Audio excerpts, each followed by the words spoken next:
Oman থেকে বাংলাদেশি ভাইদের জন্য এটি সত্যিই এক দীর্ঘ প্রতীক্ষিত এবং আনন্দের সংবাদ। 2023 সালের অক্টোবর থেকে বন্ধ থাকা ভিসা দীর্ঘ প্রায় 3 বছর পর 2026-এর শুরুতে পুনরায় চালু হওয়ার বিষয়টি কূটনৈতিক এবং শ্রম বাজারে বড় ইতিবাচক প্রভাব ফেলছে। এই নতুন শুরুর ক্ষেত্রে কয়েকটি বিশেষ দিক আপনার খেয়াল রাখা উচিত। সব ক্যাটাগরি কি খুলেছে? ওমান সরকার 12টি ক্যাটাগরিতে, যেমন ডাক্তার, ইঞ্জিনিয়ার, নার্স, শিক্ষক, হিসাবরক্ষক, ইনভেস্টর এবং ফ্যামিলি ভিসা আগে চালু করলেও বর্তমানে সাধারণ কর্মীদের জন্য জট খুলতে শুরু করেছে। 2.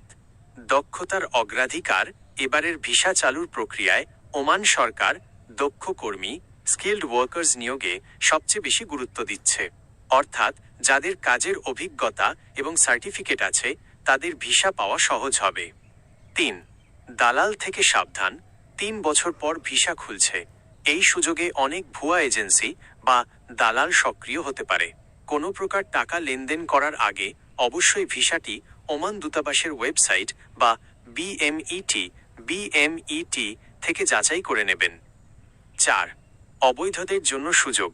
যারা ইতিপূর্বে অবৈধভাবে ওমানে ছিলেন তাদের জন্য অনেক সময় জরিমানা ছাড়াই দেশে ফেরার বা বৈধ হওয়ার সুযোগ দেওয়া হচ্ছে, সেদিকেও নজর রাখা জরুরি।